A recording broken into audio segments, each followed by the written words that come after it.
Well. Honestly, this is gonna be another great review on the show that I really want to talk about. It's called Engage Kiss.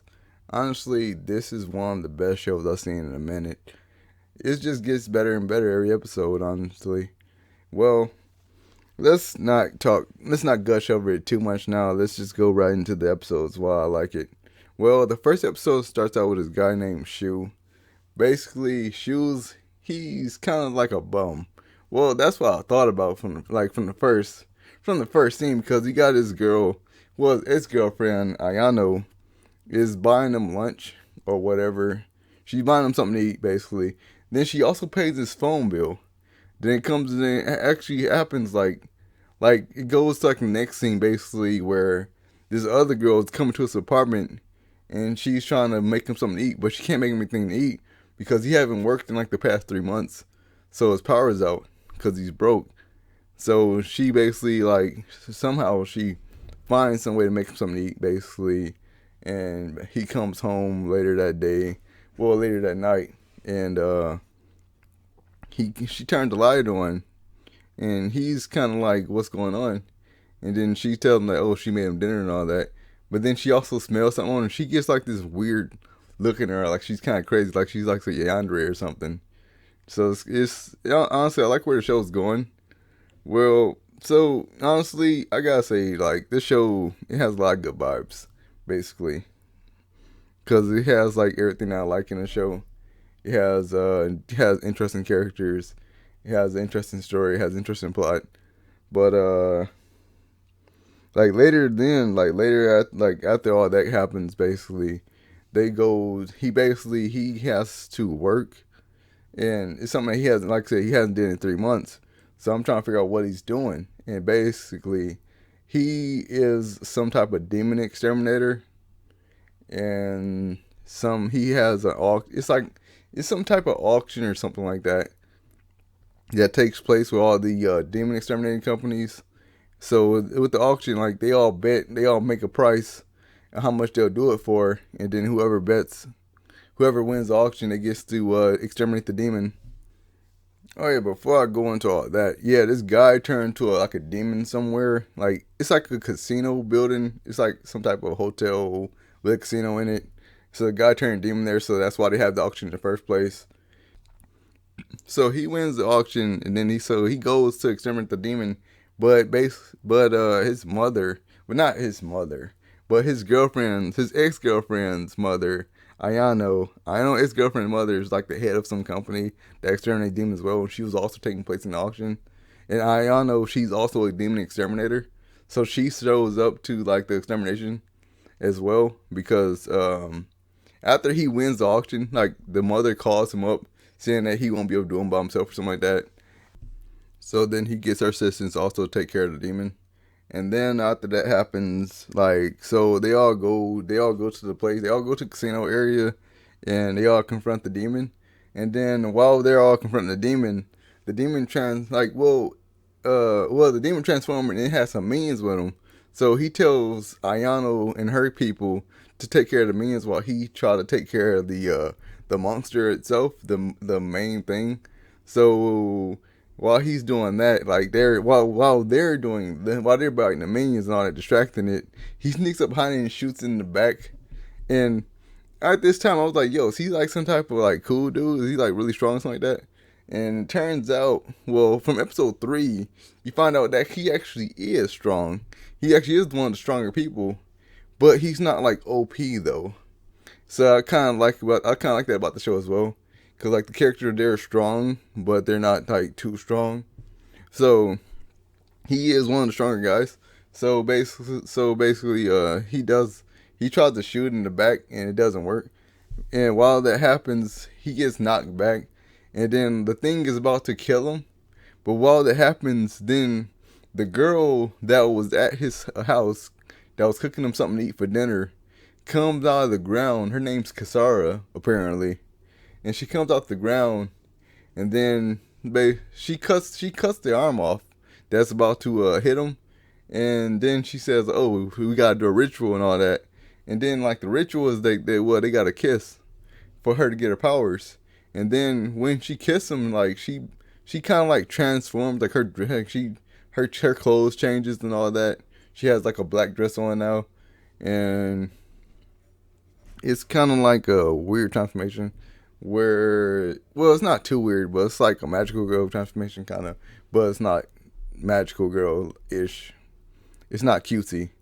Well, so that happens, and then the girl, so the girl attacks the monster and all that, and the guy apparently he's unconscious, he's knocked out. He wakes up and reads a message on his hand that she wrote for him, and so it seems like he loses his memory every time she kisses him, and that's what I figured out in episode 1. But in episode 3, you figure out that every time she kisses him, she has to take some of his memories away.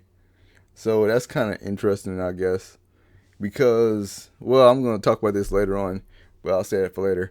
But so that happens. They beat the monster. It explodes. The building also collapses because of the explosion, and they don't get paid, so they're still broke. So I thought that was kind of funny. And then it goes in episode 2. In episode 2, basically, there's somebody trying to assassinate the mayor of the city.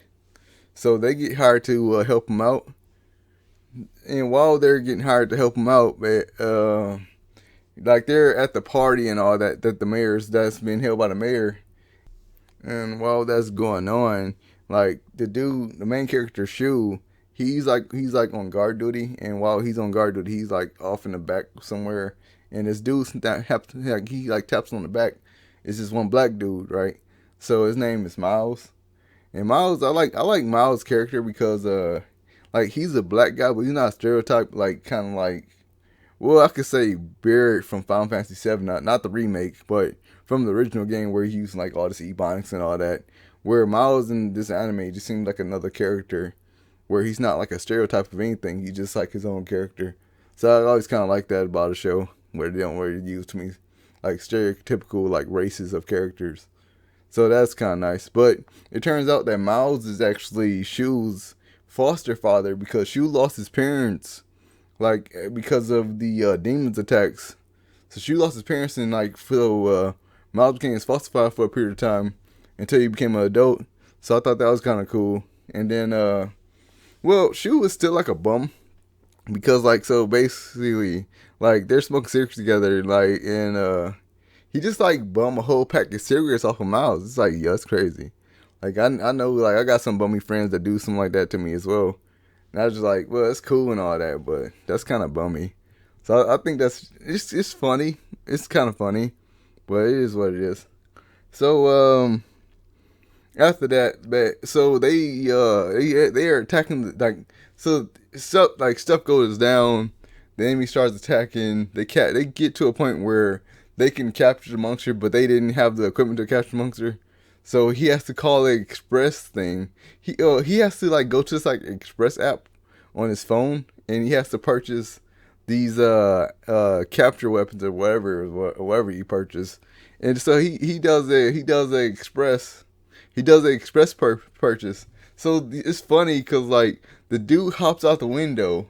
And as he hops out the window, that's when the dude pressed the button to confirm his express purchase. And as the dude hop out the window and land on the ground, this big van just runs out of nowhere and just like collides into the enemy and just knocks him out. And then like they come out with the back of the truck with the weapon he just bought. And he said, I don't think I'm gonna need it anymore. So I thought that was kind of funny as well. And then it basically goes to episode 3, and it goes more into detail about like how Shu lost his family and things like that. And it goes and starts talking about how he loses his memories because apparently he's possessed by a demon, and the demon is actually Kisara, because Kisara is actually an A-rank demon. She's an A-class demon, and it's said that when he found her, he came back to like the city 2 years ago with her to try to start up a company with her and him, and then like all the other companies joined together to try to take him down, and they beat all the other companies together. So that was kind of crazy. So I thought that was interesting as well. So it's like all the other companies, even if they work together, they can't even take them down. So they are the strongest company out there, but they're broke. So it's funny because it reminds me of like Bash the Stampede, like Trigun. So it's funny because like I always like a character that's always broke because it's just such good comedy. But besides all that, so apparently he's possessed by a demon, and this demon is Kasara, and the demon in the possession, the thing that like every demon possession has a thing that the possessed person like loses. Like they can either lose a body part or something, or they can lose their life. But apparently, Shu he's losing his memories because in this episode, like she asks him like, "What do you want to lose?" Then he says like, "Oh, he wants to lose his first memories of him moving in with what's her name, Ayano," and that's what he loses. So I thought that was interesting as well. So right now I'm waiting for like episode 4 to come out because I'm really enjoying the show. It's really good. But that's enough talking. I've been rambling on for like a minute now. So I hope y'all watch the show and actually follow it. And I hope y'all leave a like, comment, subscribe probably if y'all enjoy it. And I'll catch y'all next time. Take it easy.